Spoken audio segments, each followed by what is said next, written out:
Exactly 100 years ago to this date, there's a moment in history, a moment of compassion, of common sense, of humanity that scared the utter crap out of every politician, banker, and general around the world. Now, 1914, the British and French were fighting against the Germans in World War I.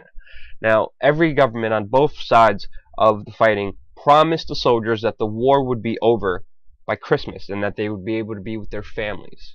Of course, the soldiers knew that that was an absolute lie. The two sides were at a stalemate. They had to dig into the ground to hide from each other. Sniper fire and machine guns took the life of anyone who would dare to put their head above ground.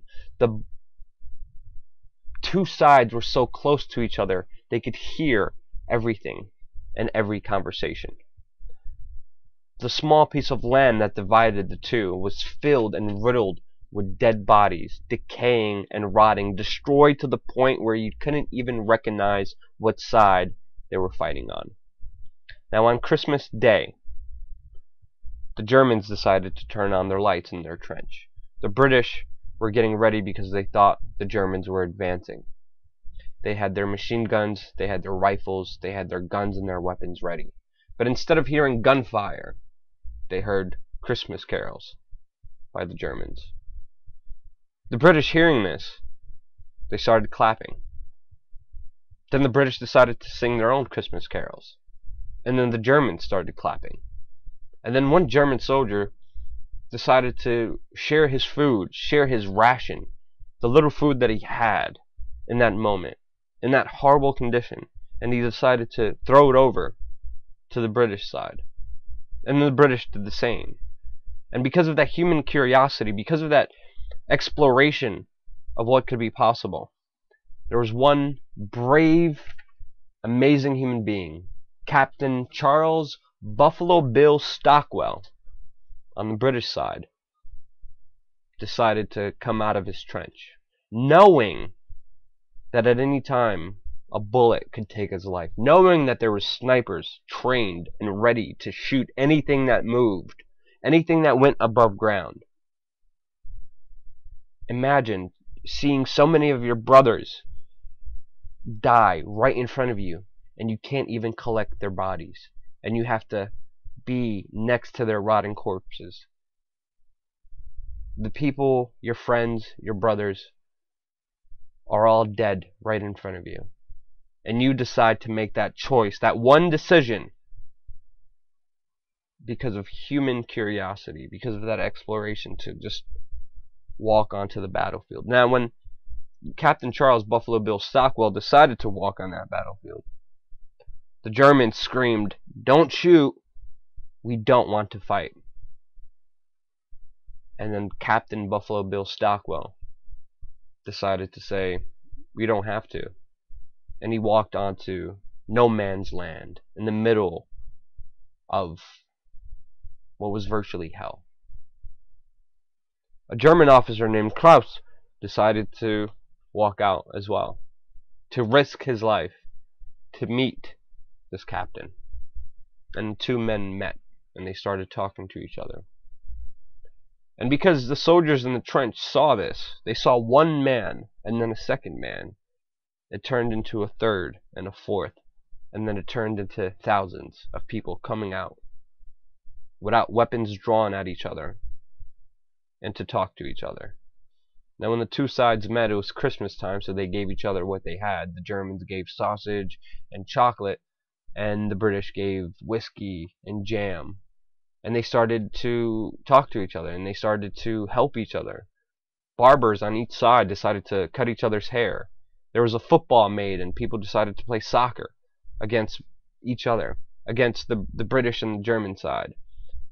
There was a juggler on the German side that entertained everyone.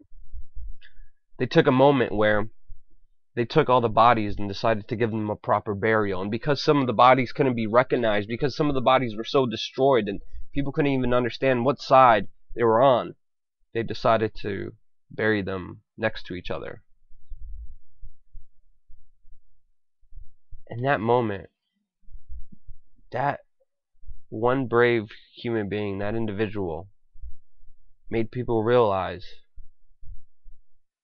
that we have a lot more in common than we actually know, and that we don't have to just be killing each other and fighting each other because someone else says.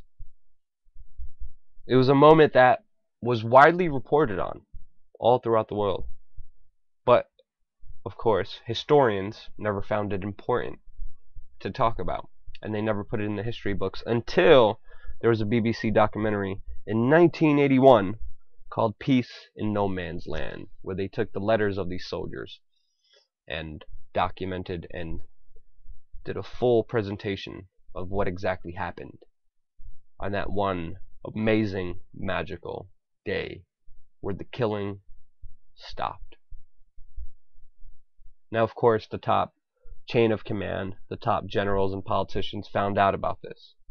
And of course, they did everything in their power to make sure that this would never happen again. They promised punishment on every soldier that participated, but soon found out that it wasn't just one location, but 30 locations where this happened. They set up new rules and regulations and laws prohibiting friendly behavior with the enemy, and they threatened court-martial to anyone who would dare break this law, anyone who would dare to be human. And of course, the next year, December 25th, 1915, they decided to increase the air raids and the air bombardments to make sure that no man could meet in the middle of that battlefield, because they were scared of people realizing how human we are, how connected we all are in this together, and how we don't need to be fighting against each other at every moment in time because someone else decided that we should.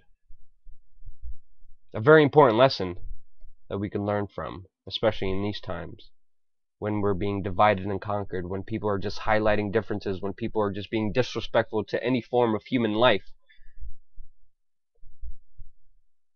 Who will be the next Captain Charles Buffalo Bill Stockwell during these times? Will it be you?